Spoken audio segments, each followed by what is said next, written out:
So we're here at the end of the 3-day conference of Inspire2Live. How has it been for you? Inspiring. Yeah. Yes. Lots of new ideas, lots of new acquaintances. Networking is very, very important in such gatherings. Mm-hmm. Though most of us know each other through virtual meetings that we are used to have through World Campus online every last Wednesday of every month.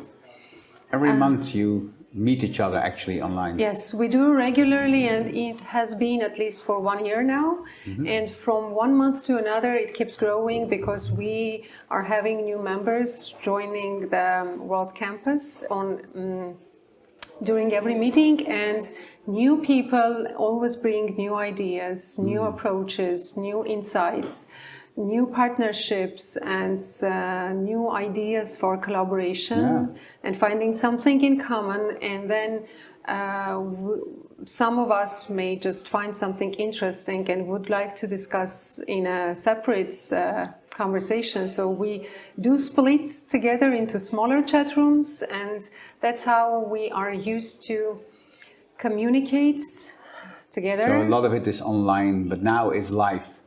Is that different live?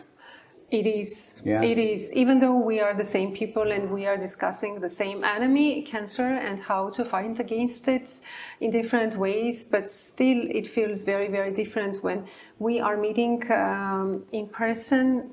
The most important thing that we can do while meeting in person is just give one another a very warm hug, because all of us are considering Inspire2Live network to be a big, big extended family, and this conference feels like a family reunion. That's like, let's say, families would get together for Christmas or maybe for grandparents' anniversary celebration when you the whole do this in extended September. Yes, Yeah. yes. Yeah. And the welcoming city of Amsterdam with very nice weather, and no one minds the rain that we had today. It is what it is, and the city is very beautiful. So we are happy to be together because the personal conversations and personal touches and those hugs that we give one another, and those arts-related moments that we can have. Someone plays guitar, someone plays cello. Cello, yeah. Yes, someone performs poetry. Yeah. You can't replace it in the virtual life, even though one can perform, but behind the screen it's like you don't have that sensation when you have while meeting in person. So it's a totally different experience. Much welcomed after not meeting the beloved team members for 2 years. Yeah, I understand, yes. And when we sat down here, you said that you like to sit in front of Bob Weinberg.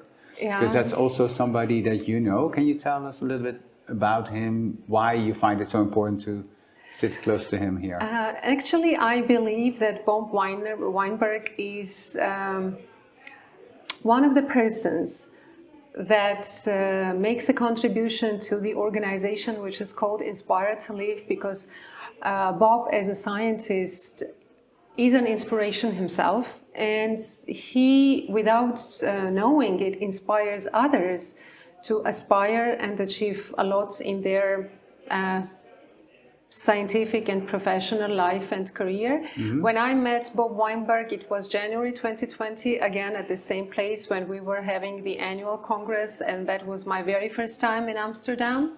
And the very first interaction with Inspire2Live, I was so deeply impressed and surprised by the collective intellect that I met for the first time here, and that inspired me to become a true member and true friends and devoted, inspired element, component, constituent part of this organization. And with every meeting, being inspired by people like Bob Weinberg is and others, it feels to me as a cumulative honor every time to acknowledge that I am a member of the same organization as Bob Weinberg is, a prominent scientist, researcher who always tries to keep young researchers and scientists and always keeps his lab doors open for those enthusiastic scientists who want to achieve something outstanding, something different in their professional career. That is truly inspiring, right? It is truly inspiring. And it has been for you. A little bit about yourself. You're in the world of science. Can you tell us a little bit about what you do for people that do not know too much in depth your field? Maybe you will be surprised if I tell you that I'm not a person of science. I am just another manager. I have master's degree in business administration. I am 2 times breast cancer survivor, and I was diagnosed first time in 2015 and then relapsed in March 2020. And you may recall that this is the date when pandemic hits our yes. And I am one of those millions of cancer patients who understood that because of the pandemic, the healthcare system was down, under lockdown, and there was no access to cancer care, no matter how accessible or available it was in regular days. But because of the lockdown... It all came to a stop, right? Yeah, at least for a short while. Yeah. Like everything had to be shut down. You were in Armenia at that time. Yes, I was in Armenia, and I received my diagnosis of the same cancer being relapsed on the very same day when the state of emergency was declared in my country and official lockdown was announced. So all the hospitals were downsizing their activities, and it was very difficult to get the standard checks on CT and MRI. Yeah. And there were moments that I was not sure whether it's good to have the diagnosis of relapsed cancer, and it felt safer than being diagnosed with COVID, because back then in March 2020 it was a devil that we didn't know much about, but we were all scared to death, and either COVID or cancer. So I was contemplating that dilemma, and I was pretty much sure that it's better that I had cancer rather than getting infected with COVID. So now, 2 years later, when there is the cure and prevention means for getting COVID, which is vaccination, it's a lot easier, and the level of fear is not that high, even though it may exist to some extent. But back then, in March 2020, it was that state of things that I was thinking, I'm lucky enough to get cancer second time rather than COVID. Wow. That is something that you would not have thought prior to that. Absolutely. That you would ever say, oh, I'm happy to get the second time cancer. Absolutely, yeah. And life is a very interesting and adventurous thing that when you look back, you can laugh at certain things. Yeah. And it may put you in different situations that you would do something that you would have never thought it could be possible at all. Yeah, I see what you mean. And fortunately, it has done you well. I mean, like, the treatment has worked also the second time. It did, yes. I was lucky enough, even with the lockdown taken into consideration, but the healthcare system could take me in, and I received my regular standard treatment, and was then able, after the recovery period, was able then to continue my regular activities. Which I thought was science, but it's not. No, absolutely not science. It was because you spoke with so much passion about science, you know, Bob Weinberg. So it must somehow have to do with your work, or not? It does. It does, because with my background and training in management, I always prefer to rely on evidence. And as it is accepted that medicine has to be an evidence-based activity. So I profoundly believe in that everything has to be based on evidence. So science is the only thing that gives us evidence whenever and wherever we need it. And that's why I'm a fan of science and scientific approaches. And I am the so-called patient advocate. You are.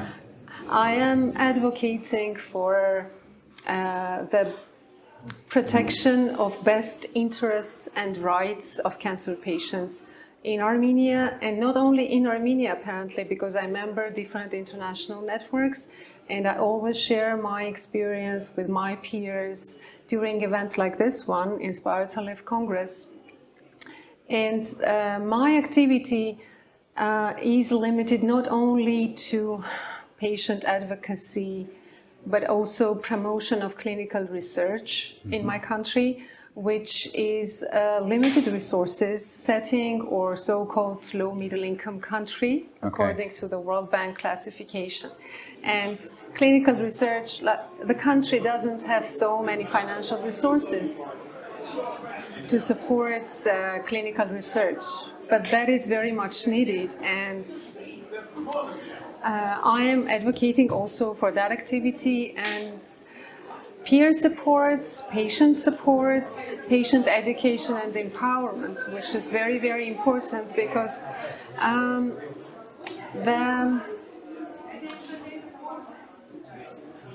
the general situation in Armenia is that mostly 50% of cancer patients diagnosed with cancer don't know that they have cancer. And that is the decision of the close family or extended family members not to deliver the news to the patient diagnosed with cancer.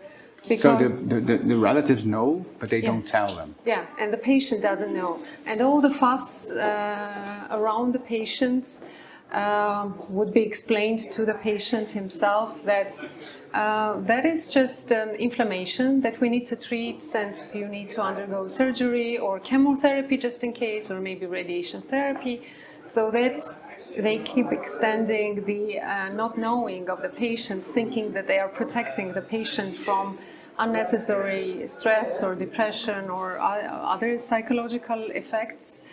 And